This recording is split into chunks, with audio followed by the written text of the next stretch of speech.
Oil. People forget how crucial oil is. It's what keeps things lubricated and keeps the friction down. And it extends the life of whatever it is that it is in, depending on what the usage is for, like fork oil and engine oil.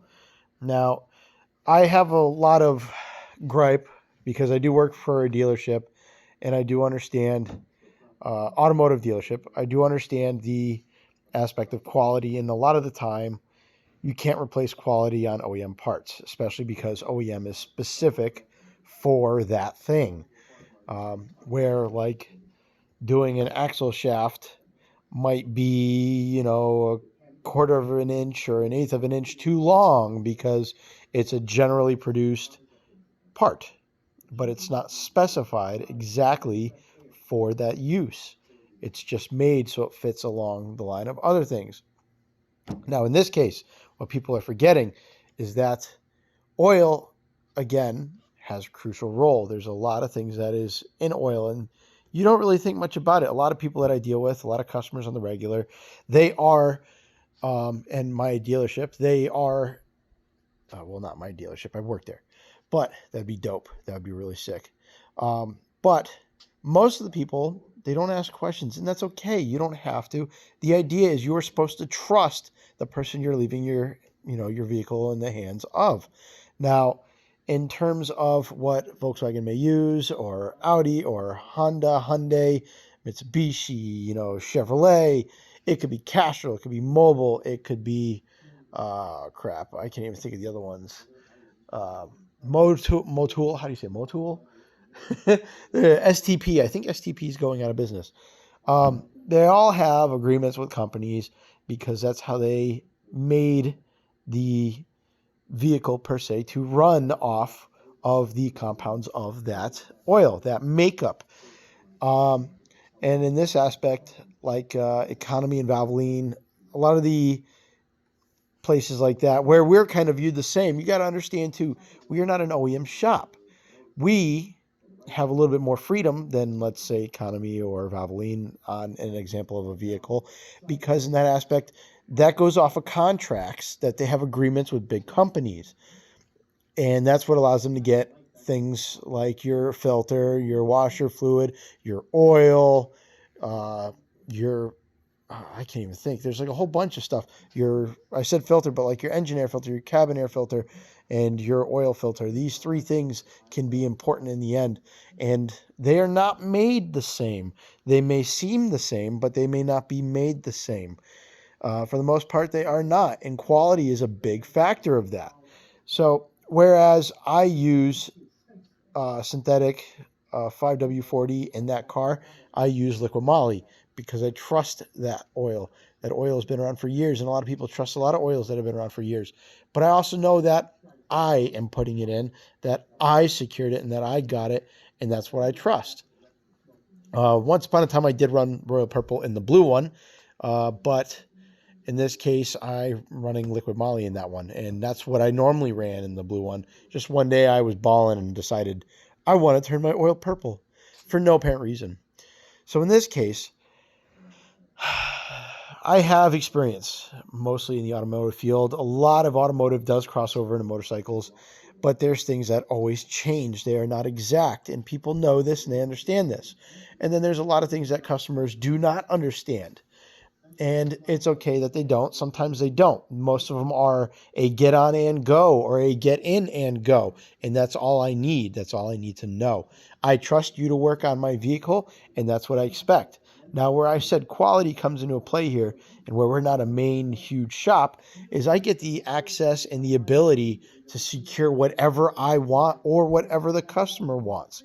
And what I want is to be fair for the customer. That's what keeps you coming back to this guy. I'm pointing at my belly, but you to me. So trust is very crucial. And one of the things that you do is you look into what it is that you put in the vehicles that you work on, like good quality oil, especially for whatever it's intended for. Now, again, when I said your knowledge, this is where my knowledge can stop at certain aspects of things. If I have a doubt, let's say working on a Japanese bike, and I don't trust my knowledge in a type of aftermarket oil, or just walking into AutoZone and picking up any good old 4-stroke, you have to remember there's things that you have to consider when doing your homework, like a Gixxer 1000 has a wet clutch. Now you have a specific oil that you want to put in that bike that's going to help that clutch last, more or less not burn up.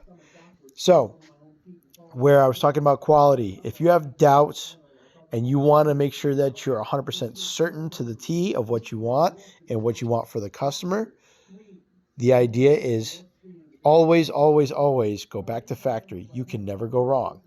Yes, the pricing may hurt. That is true. But at the same time, it's a very crucial thing that you never mess with.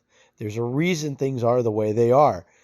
And if you don't know anything about other brands, if a company, let's say Suzuki, endorses a type of oil for their equipment, realistically, I don't see that being a problem to secure that, material or supply.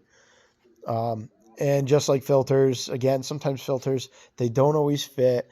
The filtration might not be as smooth as the factory. It could restrict oil flow, which, just imagine restricting oil, limiting the amount of oil that your engine literally demands. That could be catastrophic down the line. It may not be immediate, but can cause problems down the line. So, whereas an aspect to that bike that I'm working on, he has just okayed the oil change on that and a couple other little things. But first and foremost, I got him an OEM filter, and on order and coming in is the Kawasaki 10W40 semi-synthetic, just because I want to be sure. Honestly, kid's first bike, I want to do it right. He's okay with it. I like that. I dig that. I explained it to him, and the price wasn't wrong. Again, Gixxer 1000. Ooh, I had a mosquito on my hand. Ew. Gixxer 1000. I'm not playing games. That's a big bike that does big things, does big speeds.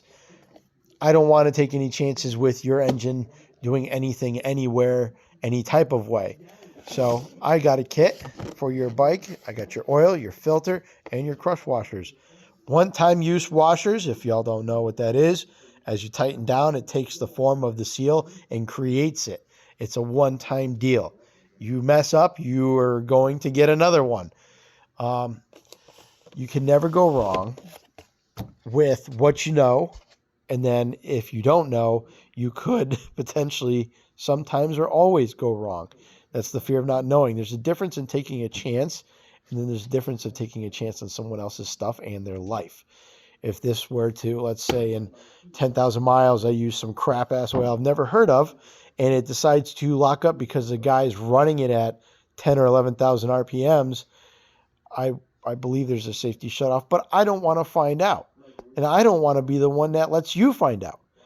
So in the end, I go for quality, and that's where I believe it's safest for your bike and safest for you. And that's what lets you trust me. If you want me to go cheaper, you want me to do others, I let you know, hey, look, man, I don't know how it's going to go. But, so far I haven't really had that problem. Aftermarket parts, yes, I've gotten some, few far in between. Oils, usually we use like STP, which has been pretty good. A lot of Harleys run conventional from the factory, which is crazy. I never knew that. I always thought it was going to be newer bikes would run synthetic. But no, they run conventional. So as people change over or stay the same, whichever they prefer, I go with recommendation for spec.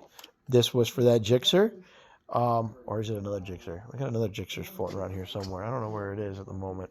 But it's here somewhere. But I think that might be it. So I always want you to trust me, this guy down here. That's my point.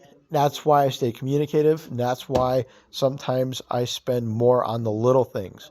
You may not think much about it right now, but in the aspect of this, you will think about it for later on, because that's the difference of that bike running when you want it, when you need it, and just in general. So thank you for paying attention. Greatly appreciate your time. Have a good night, folks.